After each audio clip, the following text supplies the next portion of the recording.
World Music History, Andean Music, Part 10. References Wikipedia.org. Andean musical genre is from the Andes region in South America. Andes mountain range forms the backbone of South American continent. Andean music includes folklore music of Peru, Bolivia and Ecuador. This music is popular across rural and indigenous people of South American continent and countries. This musical genre was revived in the 1970s and was brought it to places of the developed Western world where it was unknown or forgotten.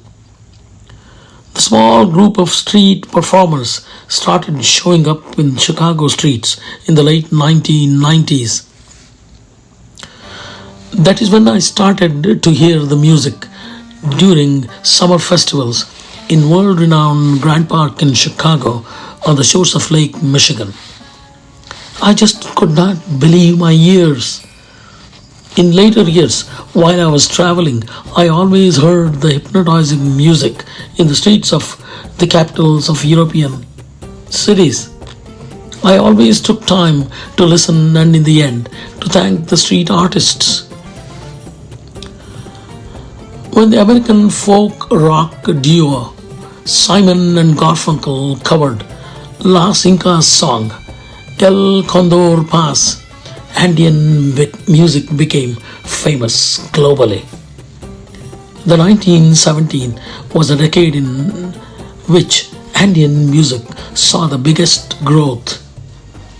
Different groups sprang out of different villages throughout the Andean region. The music spread to Peru, Ecuador, Chile, Bolivia, Colombia and Argentina. Many musicians made their way to big cities forming different bands and groups. Ultimately, legendary Las Jaracas from Bolivia was to become the Andean standards for Andean music. They would later take the Andean music to the rest of the world. The pan flute is among the most emblematic instruments of Andean music. Panpipes include the ancient indigenous instruments Zamora and Antara. In the mid-1950s, a famous quartet in La Paz, Bolivia, fused native sounds into forms suitable for urban middle-class Europeans. I rest my case here, the rest is history.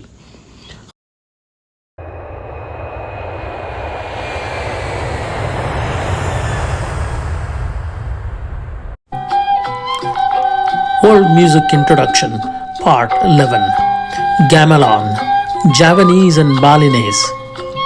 Gamelan is the traditional ensemble music of Indonesia.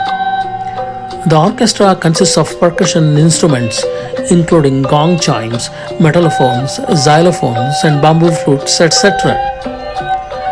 This musical tradition appears to be an almost entirely indigenous development and predate the Hindu-Buddhist kingdoms.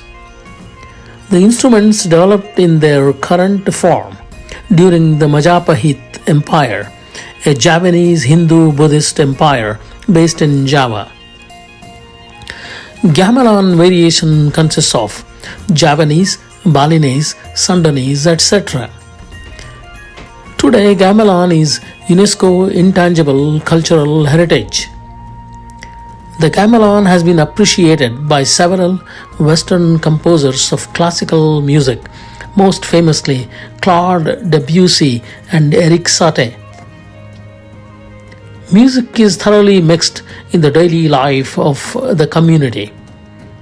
Bali has just 3 million inhabitants, but it has 1,500 orchestras and over 10,000 temples.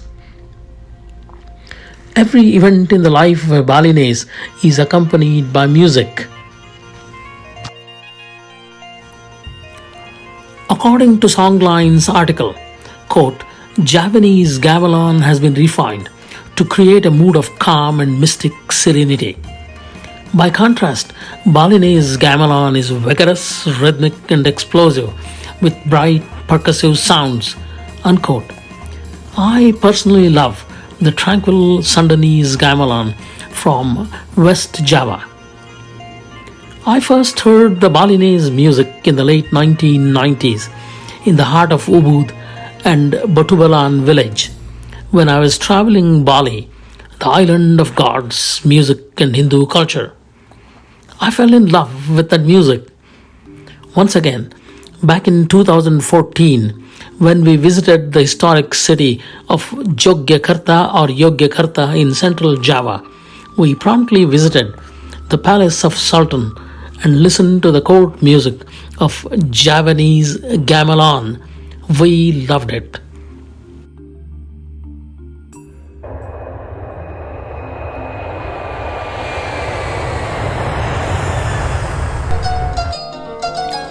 World Music Introduction, Part 12, Kora Instrumental Music of West Africa.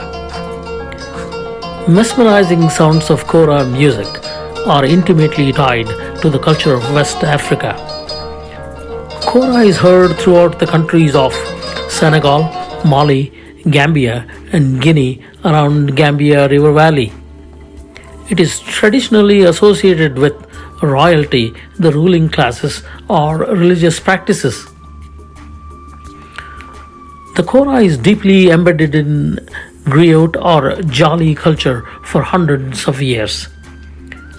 The Kora has deep roots as a musical instrument of storytelling and folklore for centuries in West Africa.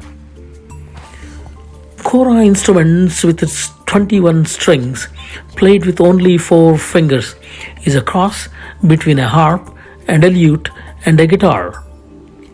Kora creates, quote, dazzling, dense musical textures, as well as thin, shimmering veneers that accompany the delivery of deep oral history. It is a part of the musical tradition that dates back to the 13th century influential Mali Empire, which stretched across much of West Africa. This musical tradition has been passed down from father to son, man to man, in a special set of families ever since, until recently. Gambian musician Sona Zobarate was born into one of these families called griots. She is the first woman to master the Kora. I first heard Kora melodies live in Chicago Museum back in the late 1980s. I was simply overwhelmed with the Kora sounds. I have also listened live to Kora played by the legendary Toumani Diabate at the Millennium Park in Chicago. Malian Toumani Diabate and Alhaji Bai Conte of Gambia, West Africa, are some of the greatest Kora players. When I need to relax, I turn to Kora melodies. My life has been enriched listening to Kora over the decades. In my humble opinion, Kora sounds are one of the best 100 sounds of the world. Written, narrated and produced by M.S. Patil, beyond the shadow of doubt, from the very heart of Chicago, Illinois, USA. Thank you kindly, January 2024.